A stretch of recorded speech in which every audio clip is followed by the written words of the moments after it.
brought to you by the Give Something Back Foundation, providing mentors and scholarships to help Pell Grant-eligible students go to college and graduate in 4 years debt-free.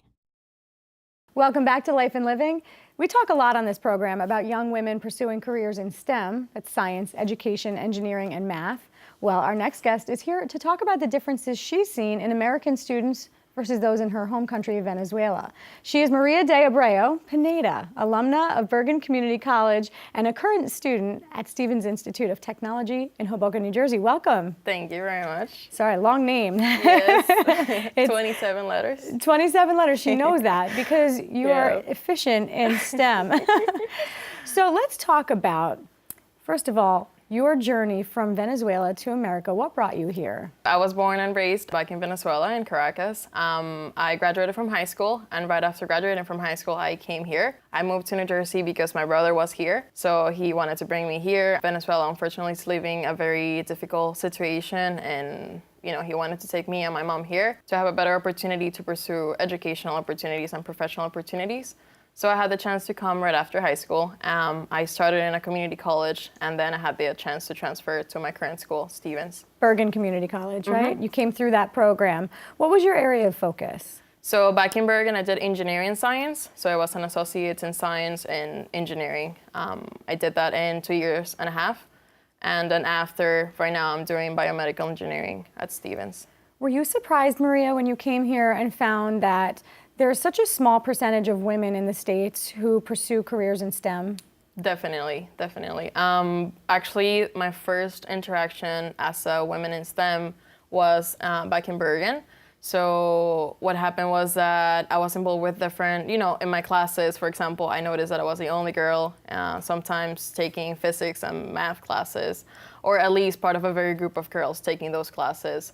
Then I was involved in different clubs and organizations related to the STEM field, and I noticed the same thing.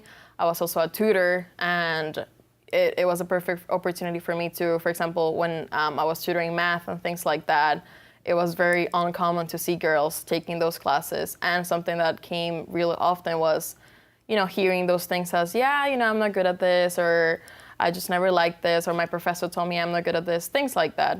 So yeah, definitely a huge difference from what I saw back home. How would you describe your education growing up in Venezuela in terms of girls either being encouraged to study STEM or it being the norm for girls to study science, technology, engineering, math? Yeah, it was exactly, as you said it, it was the norm. It was a very common thing. I had professors back in high school that definitely were encouraging me, not only me, but also my classmates. It was, a normal thing to do. For me, taking math, advanced physics, advanced chemistry classes, it was just part of what I expected to do or was expected to do as a normal curriculum.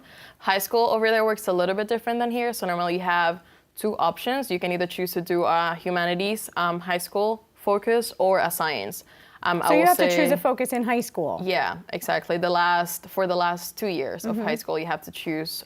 So again, it's different. You do 5 years of high school. So you do 6 years of primary school, and you do 5 years of high school for a total of 11 years of education. So you choose humanities or sciences? When you're graduating, exactly. So then in my particular year, I will say maybe 70% of people in general, they chose the sciences field. Also because when you graduate with a science degree from high school, you have more opportunities. After you graduate, you can choose to go back into humanities if you wanted to, or you can choose to stay in the sciences field if you wanted to. So I chose to do sciences, and again, I took calc classes, for example, in high school and things like that. Do you think that girls here are limiting their opportunities by really not pursuing that as a talent that they may have? Definitely. Definitely. You work, I know, a lot as a mentor. I know you've gone back to Bergen and spoken to girls there. I know you work as a mentor even at Stevens Institute right now. What do you say to young girls, and how do you encourage them? Right. Being a girl in STEM and a girl in sciences for me is a pretty unique thing. And yes, it can be intimidating maybe to be the only girl working, for example, in a manufacturing lab full of just guys working with different machines and things like that. for me, that's the special thing about it. So it is bad in the sense that, yeah, you're the only one there, but at the same time, it's good because you're the only one there. Right. And, you already automatically stand out. So for me, I say to them, just, do it if you really have the passion for it. Don't let anyone obviously discourage you, and try to look for mentors. A huge thing for me, and that has helped me personally, is to find role models that I can relate to, like female role models in different STEM. Who are some of those? Last summer, I had the chance to work at NYU, for example, and I worked with a Venezuelan girl. She's in charge of the lab there. Super impressive. I was super lucky to have that opportunity. She graduated.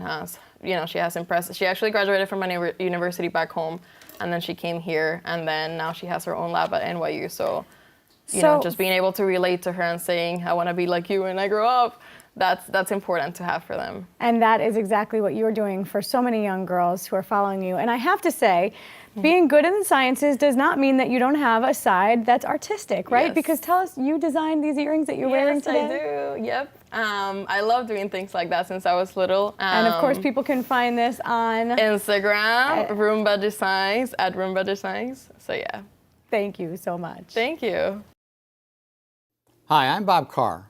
The Give Something Back Foundation believes all students should have access to a quality education without absorbing crushing debt, yet 2/3 of recent college graduates owe $35,000 or more for their education.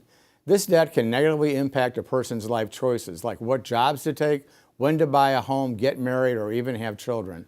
We provide free college tuition fees, room and board for students who can't afford it, to give them the opportunity to succeed in life. Also brought to you by Summit Medical Group, New Jersey Resources, and by RWJ Barnabas Health,